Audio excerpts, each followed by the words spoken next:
Shalom, Yasharallah. It's your brother Dawada, coming back at you with this here truth again. First and foremost, I want to give all praise unto Yahweh, Bahashem, Yahweh Shah, Bahashem, Rakha Kodash. Double honors to the apostles and the elders of Great Millstone that taught me this truth and that rule well. And salutation, much love for you, Akim, pushing this truth and sincerity on the four corners of the earth and enduring afflictions to feed and edify the elect. I don't want to jump into this here lesson dealing with basically our salvation, and then how do you say the common person's mind is going to be the strangeness of our salvation, It's going to be one of those things, we up against all odds, You have, you think back to the Egyptian deliverance, We was up against all odds at that point in time, we had the Red Sea in front of us, and then we had Pharaoh and his army behind us, and we didn't have any weapons or anything like that, So, and that salvation was a glorious salvation. We walked through the Red Sea on dry ground, So, but this time is going to be a little different, like the scriptures say, no more where they talk about, the deliverance out of Egypt, but then they will be talking about the deliverance out of the land of the north, which is here in America, But, I just want to get into that because, we can get quite overwhelmed, especially like for myself and the things that I look into as far as this technology that Esau has, this technology that he had, like, if you understand this, there, that there's no way out, even on like, small levels of his technology, with just his regular guns, just the amount of, police officers he has, the amount of, military men and soldiers he has and his communications and stuff like that would just, let's just say they don't even have guns, they just the sheer number amount of them and their technology to be able to track you down and detain you, and not to mention the fact that they do have guns and the type of weapons that they have, they have some, like they have this drone or this system called the Argus system, where it's a drone that flies out pretty much in upper orbit that can pretty much read a dime off the side of the road, and, these type of technology, facial recognition, but it's pretty much from the top scale, so homeboy has pretty much got us got us cornered in, it's pretty much like shooting crabs in a barrel, it's nothing to it, but nevertheless, hey, that's part of what we have faith in, this deliverance, all right? We have faith in the words that was written aforetime, all right? And that the Lord is going to come through on his promises, all right? So we're going to get into this here lesson, just touching on briefly some of the points, about our salvation, So we're going to start out here in the book of Wisdom of Solomon, chapter 5. And at the top it says, Wisdom of Solomon 5:1. Then shall the righteous man stand in great boldness before the face of such as has afflicted him and made no account of his labors. And that's, when we go on the highways and the byways, primarily, when we out there, there's, we have an angelic covering, but there's really no covering from, the so-called white man just coming down on us because we know what's in his heart. He's setting up legislation and programming the minds of these people to turn against us, with this black identity extremist type movement, So we know what he has in his mind to do to us. Plus, we know what the scriptures say about him and how he want to come down to us. But we still stand out there with great boldness in his face, and we let him know that he an Edomite, the so-called white man are Edomites, all right, and they're about to go into captivity. They're going to get destroyed and their elites are about to go into captivity. All right. And then we're about to reign on the planet Earth next, under Yahweh Shah, who is a so-called black man. All right. But nevertheless, and also in these videos, we put these videos out, even though that, we know that they can come and get us with these things, But nevertheless, we're going to continue on. Verse 2, it says, when they see it, they shall be troubled. Let me go back. It says, then shall the righteous man stand in great boldness in the face of such as has afflicted him and made no account of his labors. When they see it, who is it they? This is talking about these Edomites first and foremost, all right? Our oppressors, the ones that's up over top of us, all right? It says, when they see it, they shall be troubled with terrible fear and shall be amazed at the strangeness of his salvation so far beyond all they look for. But let me backtrack a little bit. It says, when they see it, they shall be troubled with fear and shall be amazed, all right? So just on that part, alone, the beginning half of this so-called salvation, according to Ezekiel 37, that exceedingly great army being raised up, they starting to see that so-called blindness come up off of us and us waking up to who we are. All right. Calling on the name of Yahweh Bashem Yahweh Shah, and they starting to fear that, they fearing these prophecies is coming true. They fearing that their end is coming, like the scriptures say, woe unto the inhabitants of the earth, for the devil has come down to you having great wrath, because he know what? That he has but a short time. All right. So this is when they talking about when they're going to start seeing it. They starting to realize, well, not to say they're starting to realize because, the Spirit has to come on us. All right. And then when that time frame was to come upon, these elites and stuff would start noticing that. All right. Before that, they was, let's just say, hypothetically, they saying to themselves, look, we 80% of the way done with our New World Order and establishing this, and everything is all good to go. We in the clear, we got a green light from here on out, and then, as they were getting closer and closer, we had 90%, you know what I'm saying? 92%, 93%, 94. Oh shit, wait a minute. These Israelite camps is popping up everywhere. Oh shit, wait a minute. What's going on? Now they're starting to get into these calamities, just like, the book of Job says, when he's about to fill his belly, that's when the Most High is going to rain it down on him, but he's not going to be able to, also the book of Job says, roughly paraphrasing that, the Lord, what is it? The Lord disrupts, let me see if I can find it real fast. I think it's Job chapter 5. He disappointed the craft of, 5 and 8, I think. 5 and 12 says, he disappointed the device of the crafty so that their hands cannot perform their enterprise. All right. And so, like I was saying, they're starting to look in great boat, like they're starting to be troubled at this thing, because they had this, New World Order that they think in their mind that shit, we almost done with this, we almost got everything's good to go. But now all of a sudden, Ezekiel 37 coming into effect, all these calamities and perplexities are falling upon Esau, So now they're starting to be troubled and being amazed at all this stuff. That's why they're bugging out, coming out with all these propaganda pieces against us. You seeing them commit suicide. They just bugging out on all ends, And if you look at, let's just not look at it in the spiritual sense, being that the Most High is controlling the minds of these kings. But if you just look in the carnal sense at Donald Trump, and the things that's going on with his administration, as far as with these other nations internationally, as him being a representation of the rest of this country, man, it shows that they just bugged out. They in a panic. They just like, in that last little moment, they just trying to get whatever they can get, or it's like at the end of the month, in whatever local city or town, if you live in one of those small towns, when the police got to make their quota, man, they out like madmen just catching people in speed traps here, there, you driving down a half a mile block and you see 6 police set up, that's pretty much how, America is right now. They just, they losing their wits, and on all ends, because everything that they thought that they had in place and position is starting to fall. All right. And how is all these things falling? All right. So we not really putting our hands on them or nothing like that. We not really, fucking up their economy. We not fucking up nothing militarily. Like we're not going to these other nations, sitting with their leaders and like, okay, do this militarily, do that military. We're not doing none of that stuff. All this stuff is being done spiritually through the power of Yahweh Bashem Yahushua. All right. He wrote about this in these prophecies beforehand. Now the prophets are coming back out prophesying about all these things and bringing forth the manifestation thereof. All right. So going back up to this, this is also touching on the end all be all once we get saved up into these here chariots. All right. But, like I said, touching on the beginning half of that, Ezekiel 37, that exceedingly great army raising up, and going back to the first verse, we're talking about we standing in the face of, those that, let me read it. It says, then shall the righteous man stand in great boldness before the face of such as has afflicted him and made no account of his labors. All right. So all these things are starting to come to pass and they're starting to bug out because they seeing these things. All right. And they know that their end is coming. All right. It says, verse 2, when they see it, they shall be troubled with terrible fear and shall be amazed at the strangeness of his salvation. So far beyond all they look for.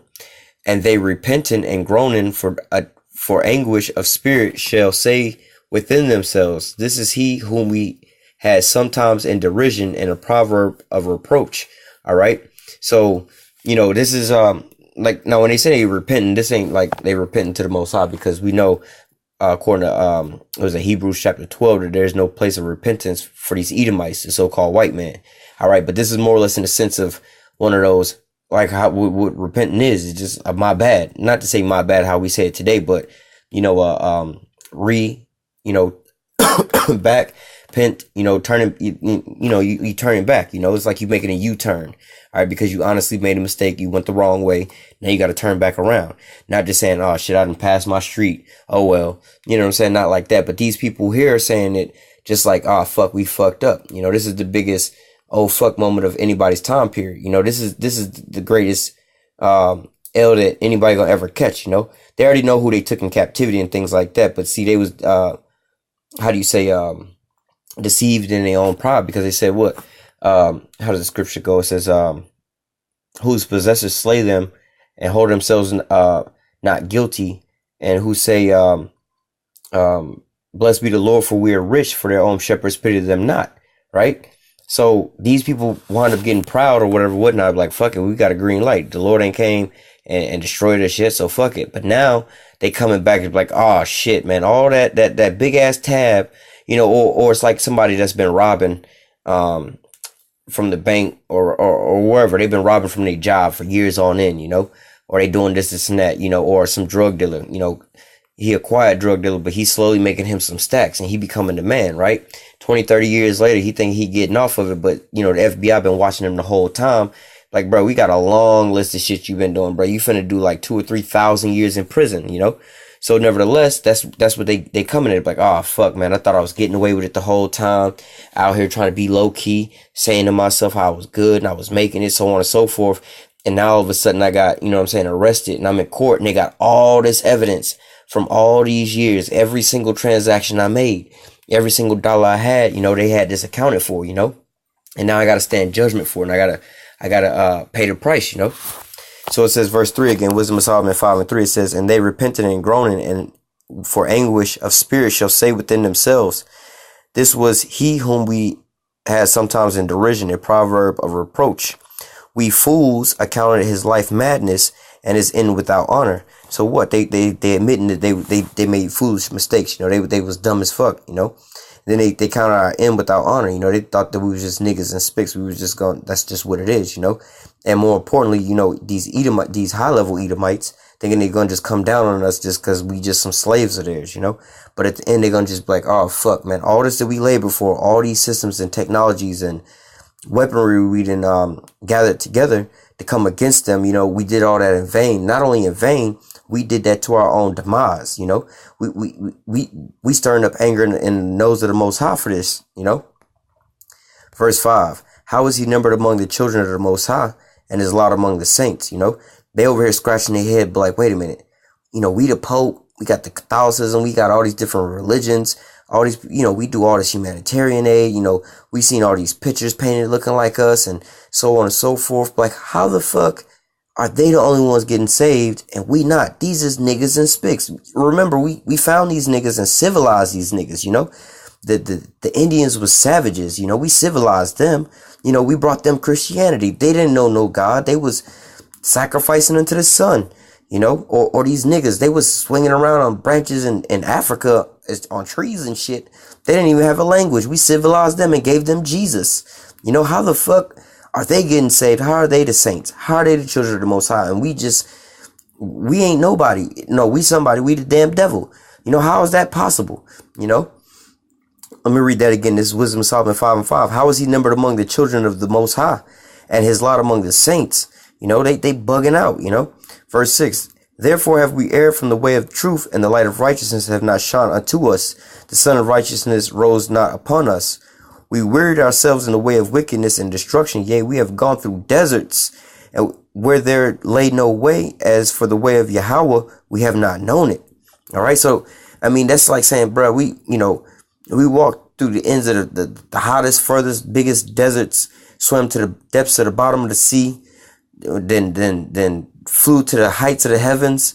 We done searched out everything and did all this and that, But at the end of the day, we did it all for vanity, All these things that we did and we pretended to be and took on this so-called heritage was all done for vanity. Well, really for their destruction, Verse 8, whereas pride profited us, or what good hath riches with our vaunting brought us? All right. So it's I'm gonna just end there, but nevertheless, like, what hath profited us, or what good hath riches with our vaunting brought us? Speaking on certain things like the fact of these people are sitting here stacking up money and doomsday prepping and all these different things and their new weaponry. Let's just think of the military industrial complex. These people are creating all these weapons and things like that to come down on us, but the Lord is gonna have a deliverance and a salvation far beyond anybody else has ever could imagine. So we're going to read here in the book of 2 Kings chapter 6. I'm going to start at verse 14. All right. Speaking on one of the deliverance of one of the men of the Lord. All right. And this is it's gonna be the same way in these same days, all right? You know, when you go on YouTube and you look up UFO sightings, and nowadays when you see these actual UFO sightings, like the real deals, like those little like light looking orbs and things like that, you know, back in these days, you know, they spoke about these things, talking about the angels. You know, they look like so-called, how we would perceive if we thought so like something like that, you know, a ball of light. We would think of that, let's say, as an angel, you know. But nevertheless, they saw these things back in the days. They would call them chariots of fire, and things like that, you know. But nevertheless, and they didn't have no flying objects in the skies back in those days, so they couldn't mistake them for airplanes or drones or satellites. So they didn't have none of that stuff flying in the sky in the skies back then. And it was a lot clearer sky, so they could see a lot further into so-called space, you know, as far as the stars and everything like that. So that these was indistinguishable objects from anything else that was you know, known to mankind at that time. All right, and plus everybody knew about these things because these things interacted with the populations of the people, and it left impacts on the people. And we're about to read it. So like we're about to read an account of that right now. This is 2 Kings chapter 6 verse 14. It says, "Therefore he sent thither horses and chariots and a great host, and they came by night and compassed about the city." So basically, one of the men of the Lord is about to, and his servant is about to get encircled round about by, you know, basically a military, right? There's a military coming about to about Salakia, about to encompass them. All right. So it says, verse 15, "And when the servant of the man of the Most High was risen up early and gone forth, behold, a host compassed the city, both with horses and chariots, and servants and his servant said unto him, Alas, master, how shall we do?" All right, so let me touch on this word host real quick, you know, just to give you a perspective, you know, and bring that into modern day times. Okay, so you can you can kind of see.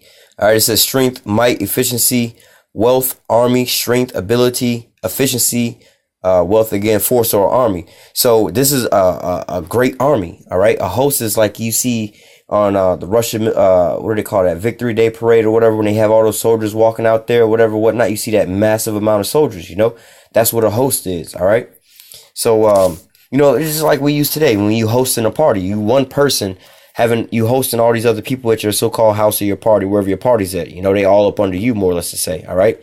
It says, "And when the servant of the man of the Most High was risen early and gone forth, behold, a host, or a great military, compassed the city both with horses and chariots. And his servant said unto him, Alas, master, how shall we do?" Like, you know, so homeboy done woke up, you know, and it's like, oh shit, you know, we got this military round about us. You know what I'm saying? It's just like in modern days times, all right? I'm gonna just kick it to you that way, because that's what these things are written for our learning, our understanding, and to build our faith for in the times that we're about to go through Jacob's trouble, all right? So you're gonna be basically like, let's just say you might be in your house or somewhere, wherever you at, you know, and then it might be like, man, the martial law troops is round about you, you know, military round about you. You could be on a run, you know, and Esau and his military, his drones, his robots, all kind of shit chasing your ass, because it's gonna be like that. It's gonna be like kind of like the war of the worlds in that day, all right? But instead, you know, we always reference that movie as far as the chariots coming to save us, but in actuality, it's gonna be like that as well. But with these robots that Esau is about to start dropping down on it, well, he already got these shits out. He just got them hidden in plain sight, but he got a lot of like robotic shit rolling around. You know what I'm saying? As far as, I don't even want to call it, I mean, he might be using drones right now, but he got AI with this shit, you know? So all this shit gonna be coming at you, chasing you down, trying to kill your ass, right? But what's gonna happen, all right? You know, the men of the Lord, they're gonna have that, they're gonna be built up, they're gonna have that faith, all right? And in that faith, they might be with somebody with a little weaker in the faith or whatever, and they're gonna pray to the Most High, you know, or they might have to pray by themselves, you know, to strengthen their own self, you know? And then the Most High is gonna what? Open their eyes and check it out. It says 2 Kings 6 and 16, and he answered, Fear not, for they that be with us are more than they that be with them. All right. So homeboy, the servant is over here talking to Elijah, right? Like, yo, or Elisha. And it's like, bruh, we surrounded, man. All these motherfuckers out here, we surrounded, bro. They got the red beams everywhere, bro. The house is littered with these red beams. There's drones everywhere, helicopters everywhere, jets everywhere, bro. We on the news. They got nukes pointed at us. They about to come rain down on us, bro. Like, we done for. How we gonna do? All right. And the man of the Lord, you know, Elisha was, you know, prayed, you know, had that faith. Like, bruh, It's more like, chill, bro. Like, why you waking me up like that, bro? Like, calm the fuck down. You know what I'm saying? Let me get up and get my coffee and shit. You know what I'm saying? We're gonna be cool, calm, and collected in that day, you know? I mean, we might have some fear on us. We don't know exactly how it's gonna be, but you know what? The faith, you know, that we're gonna have is that the Lord is gonna deliver us, all right? And so he basically prayed to him, like, look, chill, bro. It's more that's with us than with them, you know, because he knew the spirit and the power of Yahweh Bashim Yahushua is more than what man can bring at him, all right? Verse 17, and Elisha prayed and said, Yahweh, I pray thee, open his eyes that he may see. And Yahweh opened the eyes of the young man, and he saw, behold, the mountain was full of horses and chariots of fire round about Elisha, all right? And when they came down to him, Elisha prayed unto Yahweh and said, smite this people, I pray thee, with blindness. And he smote them with blindness according to the word of Elisha. All right. So basically what happened, they was surrounded, you know what I'm saying? And he woke up and his servant was bugged out, you know? So he woke up Elisha, and Elisha was like, yo, man, hey, man, we done for, you know, our asses grasped this evening, you know, we was delivered into the hand of our enemies, you know. But Elisha prayed to the Most High that the Most High would open his eyes and show him in the spirit what was really going on, all right? And then he really opened his eyes for real, and he seen all the damn chariots that actually had them surrounded, all right? And then in that prayer, he prayed that them chariots would deliver, and them chariots went ham on them people, all right? Same way, like today, when you call them so-called UFOs, man, that's what these UFOs is coming to do, man. They coming to bring salvation unto Israel, all right? And to, how do I say, and to destroy this so-called white man, all right? This is the book of Zechariah chapter 9. We start at verse 13. All right, when I have bent Judah for me and filled the bow with Ephraim and raised up thy sons, O Zion, against thy sons, O Greece, all right, and made thee the sword of a mighty man, all right? So a lot of things taken off in this, all right? Ezekiel 37, the two sticks come in one. Judah and Ephraim, you know, the southern kingdom and the northern kingdom, all right, coming back together, all right? Against who? The sons of Greece, the so-called white man, the Edomites, all right? And taking the sword out of the Edomites' hands and putting it, you know, according to, what is that? Jeremiah 51 and 20 on down. All right. Where the righteous sword is being picked up now, the sons of Israel. All right. And it says, O Zion against the sons of Greece, and made thee a sword of a mighty man. Verse 14, and Yahweh shall be seen over them. All right. And his arrow shall go forth as lightning, and Yahweh power shall blow the trumpet, and shall go with the whirlwinds of the south. All right. So what is that talking about? That's talking about, those chariots, all right? Those so-called UFOs, just like we was just reading, you know, coming down over top of the people, you know, to deliver them, you know, just like up out of Egypt, man. That's what these so-called UFOs is coming for, all right? That's what our special weapon against all this technology and stuff that we got is Yahweh Bashim Yahushua, the ability to call on that name and be answered, all right? That's our special power. That's all we got. All right. That's the only thing that we got, and the faith in that, the faith and the patience in that name. All right. Calling on that name, and that the Most High will answer our prayers. All right. To deliver us. All right. And what he got, man, he got everything. You know, he the Most High, but he gonna do what? He gonna send his angels in the chariots. All right. We got Leviathan and in the sea, a navy. All right. And then the Most High also said what? Jeremiah 51 and 20. You know, we're going to be his weapons of war and his battle axe. All right. So we're going to get those spiritual powers as well. All right. This is how we're going to combat all of these AI drones and shit like that, man. All these weapons and this military that Esau got and about to bring down on us. All right. Verse 15. Yahweh of hosts shall defend them, and shall devour and subdue with the sling stones, and shall drink and make noise as though as through wine, and they shall be filled like bowls as the corner of the altar. All right. And Yahweh their power shall save them in the day as the flock of his people, and they shall be as the stones of a crown lifted up as an ensign upon a land. All right. So basically, you know, the Most High coming to deliver us. All right. And it's going to be in his great glory and his majesty. All right. It's going to be so far beyond, like we read in Wisdom of Solomon, so far beyond they could even imagine, they could think of, you know. That's why they're going to have that big ass, oh shit moment. They done fucked up, because these chariots coming back, and they're like, are they coming peaceful or what? Do we got to defend ourselves? They coming to come in peace? Do E.T. come in peace? Nah, E.T. coming to fuck your ass up for the things that you touched the apple of the Most High eyes. All right, man. You majorly fucked up. All right. So this is let me read this from the top. Zechariah 12. I'm gonna read down to 9. It says, the burden of the word of of Yahweh for Israel, saith Yahweh, which stretch forth the heavens and layeth the foundations of the earth and formeth the spirit of man within him. All right, I wanted to read that to be like, yo, that's why I said, our only special power, the only thing that we got to our name is the fact that we can call on that name, Yahweh Bahashem, Yahweh Shah Bahashem Rakakwadash, and he answer us. All right, that's the only thing that we got. All right, because he created everything. All right, verse 2, behold, I will make Jerusalem a cup of trembling unto all the people round about, and they shall be in the siege both against Judah and against Jerusalem.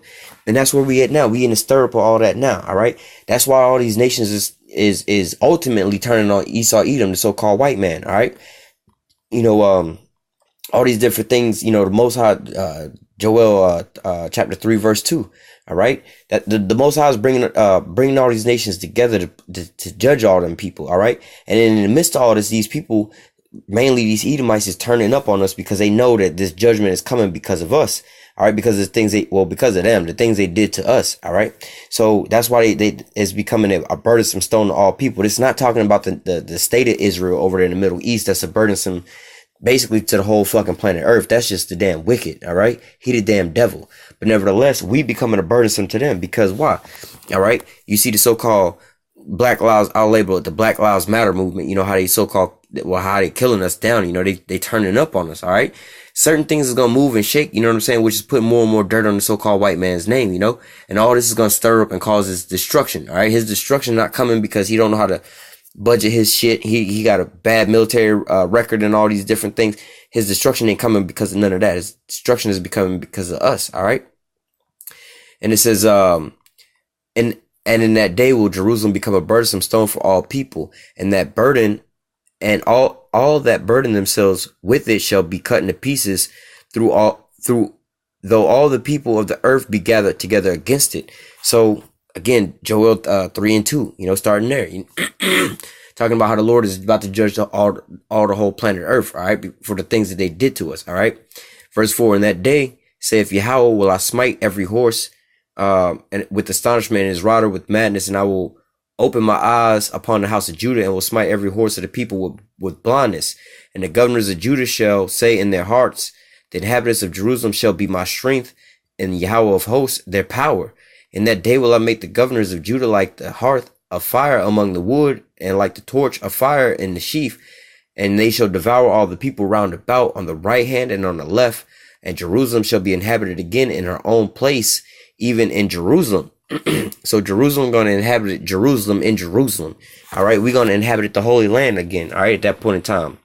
But what it said, we was going to be basically like a fire to all these other people. We're going to burn them all up, man. We're going to wind up running through all these people, man, one way or another, whether it be with our bare hands, spiritual powers, or with these chariots. All right.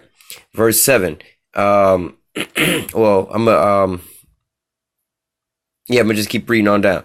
Verse 7, and Yahweh shall save the tents of Judah first, that the glory of the house of David and the glory of the inhabitants of Jerusalem do not magnify themselves against Judah. In that day shall Yahweh defend the inhabitants of Jerusalem, and he that is feeble among them that day shall be as David, and the house of David shall be as the Most High, as the angels of Yahweh before them. All right, so it says in that day, the Most High going to defend the inhabitants of Jerusalem. Like I said, one way or another, man, and we going to make it. All right. Hey, man, just look back into your life, man. Any of you men of the Lord, look back into your life, man. Every single thing that has come up against you, you done prevailed against it. No matter how it looked, bro, you here to this day, man. And throughout all the things that we done been through, man, we still here to this day, man.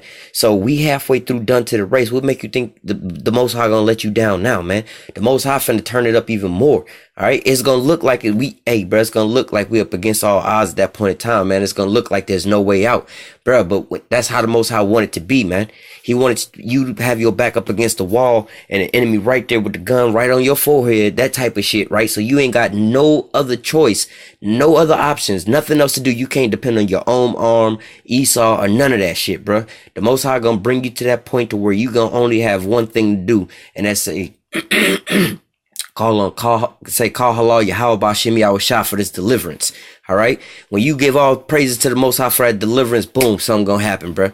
All right. So it says, again, it says, In that day shall Yahweh defend the inhabitants of Jerusalem, whether it be by the chariots, and he that is feeble among them in that day shall be as David. And we know King David, they say Saul's killed his thousands and David his tens of thousands. All right. And the feeble is what? The weakest among us. All right. The weakest and the most smallest among us, you know. Hey man, I pray I at least be one of the feeble, you know, that as long as I can get on the bus, you know what I'm saying? But it says the house of David shall be as the Most High, you know, the men of the Lord, the 144,000, they should be as the Most High, and as the angels of Yahweh before them. All right. Or they should be as powers as the angels of Yahweh before them. So they're going to be blessed with that spiritual power. All right. That's where it's going to be them Hancocks, you know, like the movie Hancock. It's going to be a bunch of them running through to do what? Verse 9. And it shall come to pass in that day, all right, the day of the Lord, the day of judgment, the day we coming up upon. And it shall come to pass in that day that I will seek to destroy what? All nations that come up against Jerusalem. All right. And so, you know, I'm going to just go to the next one from there. But nevertheless, you know, that's what's going to happen. You know, you want to get more into that, go to Jeremiah chapter 50. All right. And verse 20 on down. All right. We're going to go into the book of Jeremiah, but a different chapter, chapter 15. All right. And verse 20 and 21. All right. It says, and I will make unto this people a fenced brazen wall, and they shall fight against thee, but they shall not prevail against thee, for I am with thee to save thee and will deliver thee, saith Yahweh, and I will deliver thee out of the hand of the wicked, and I will redeem thee out of the hand of the terrible. So, like I said, man, Esau coming with that shit, boy. He got them drones, that AI. Man, he got all kind of shit. All I gotta say is the AI, man. You know what I'm saying? Because that shit is gonna be far beyond all his regular soldiers and shit like that. But Esau coming with everything. He not sparing nothing on you so-called Negroes, Latinos, and Native Americans. And this is what his purpose is to slaughter you people. All right. He coming down with great wrath to get rid of you people because he know that the heathen ain't really shit. You know what I'm saying? He feeling his heart. If he can get rid of us, he can get rid of the Most High. And he can just reign forever. You know what I'm saying? But the heathen, all right, the pride of his heart has deceived him. The Most High said, look, I will make thee unto this people a fence brazen wall. All right. You're going to be a defense. And they shall fight against thee. So these heathen gonna fight against us. But what? They shall not prevail against thee. For what reason? For I am with thee the Most High is with us. For what reason? To save thee and to deliver thee, saith Yahweh. All right. And I will deliver thee out of the hand of the wicked, and I will redeem thee out of the hand of the terrible. So you want to know what salvation is, bruh? You gonna know what salvation is when you see all this shit coming at your ass. You gonna be like, oh Lord, save me.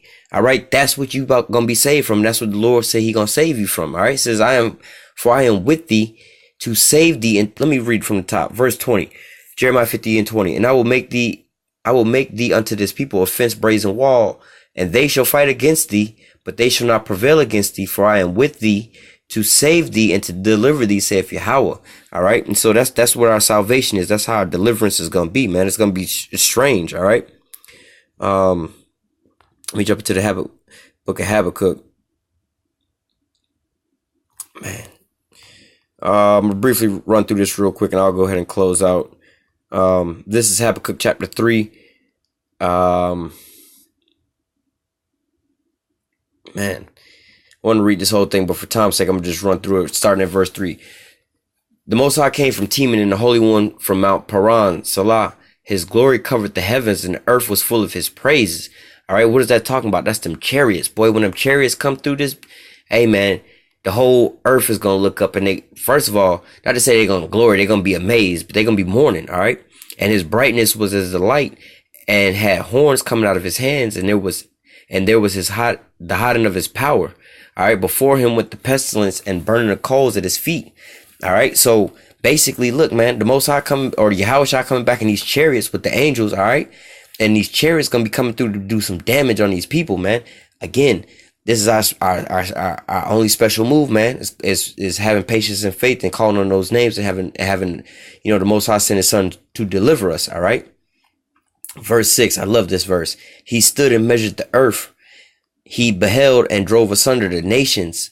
The everlasting mountains were scattered. The perpetual hills did bow. His ways are everlasting. So the hills. You know, hills and mountains is talking about, you know, governments. All right. Now, when they talk about a mountain, it's a big government, but they all been turned to hills at this point in time. But when they talking about he stood and measured the earth, boy, I love that verse, right? That part of the verse. It's like saying like, you a sniper, you looking down through the scope, you measuring your target, right? You got him in the scope, you measuring the target, how far out he is, what the distance is, the how much wind blowing in which direction, so on and so forth. You measuring up your target, you sizing them up, right? Man, the Most High said, he stood and measured the earth.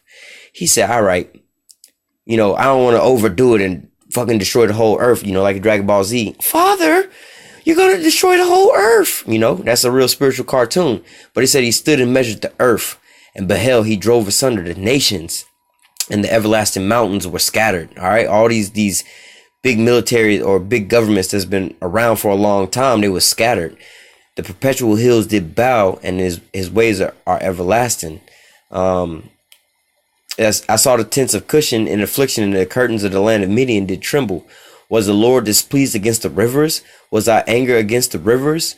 Was thy wrath against the sea? All right. They, Habakkuk over here asking like, yo, man, what did the water do? What did the rivers do? Why you didn't dry all that up, And how was that made? How was that done? How did he, how do you say, trouble the water? It says, was thy wrath against the sea, that thou did ride upon thy horses and thy chariots of salvation? All right, man, when these damn chariots come through, I can just imagine the speed. And they can fly slow, but they also can fly real fast. But the speed of these things flying down upon the water, splitting the sea and shit like that, man. You looking at this and just like, oh shit, what is going on? Like, when in these days, you're gonna just be like, man, all kind of shit is popping off on the left hand and on the right hand. All right. It says, thy bow was made quite naked according to the oaths of the tribes, even thy word, Salah. Thou didst cleave the earth with rivers. All right. So, the Most High just basically coming through. Let me just keep reading. It says, the mountains saw thee, and they trembled. The overflowing of water passed by. The deep uttered his voice and lifted up his hand on high. All right. The sun and the moon stood still in their habitation. In the light of thy arrows they went, and at the shining of thy glittering spear, thou did march through the land in indignation. Thou didst thrust the heathen in anger. Thou wentest forth for the salvation of thy people, who is the Israelites, you so-called Negroes, Latinos, and Native Americans, even for the salvation with thine anointed. Speaking on Yahushua, when thou woundest head out of the house of the wicked by the discovering the foundations unto the next, Salah. Thou didst strike us through his staffs, the head of his villages. They came out as a whirlwind to scatter me. Their rejoicing was to devour the poor secretly. Thou did walk through the sea with thy horses through the heap of great waters. All right. So basically, Esau gonna be coming with his shit, right? He gonna be trying to come down on us with his military, his drones, his AI, and all that extra shit. But what? The Most High coming with them chariots, bro. And them chariots coming through to march through these streets, man. He gonna measure the earth. How many angels do I need to send? All right. What type of shit y'all need to come through? Don't fuck up the whole earth. Don't destroy the planet, but just go through and wax all them motherfuckers. Make sure that they tremble at my sight, man. They gonna know the name of Yahweh, Bahashim, Yahushua, Bahashim, Rakakodash, man. They gonna know who the chosen are. They gonna know who Israel is, all right, in that day. And they gonna know that they majorly fucked up, all right? It says, when I heard, my belly trembled and my lips quivered at the voice. Rottenness entered into my bones, and I trembled in myself that I might rest in the day of trouble. When he cometh up and unto the people, he will invade them with his troops. All right. So Habakkuk over here tripping like, bro, I was scared as fuck in that. I'm scared, seeing this vision. I'm scared as fuck, bro. And he was like, I wish I could be resting in that time, basically saying I'm in the spirit world, or I had already died before that shit came, because that shit gonna be crazy. And even though he's saying that he coming to save his own people, this ain't really coming to fuck us up. It's coming to fuck up the damn heathen. All right. But yet still Habakkuk afraid of this sight, But nevertheless, we're going to go ahead and close out with that. Lord willing, this lesson was edifying to the elect. All right. And just give you a little bit of that fuel to know that, as you're looking at these things that's coming to pass, how Esau's stacking up this military against you, hey, man, you got the greatest power on your side, man. So with that, I'm going to go ahead and say, call halal Yahweh, Bahashim, Yahushua, Bahashim, Rakakodash. Double honors to the apostles and the elders of great millstone that taught me this truth and that rule well. And salutation and much love for you, Aki, and pushing this truth and sincerity on the four corners of the earth. Stay strong. Shalom.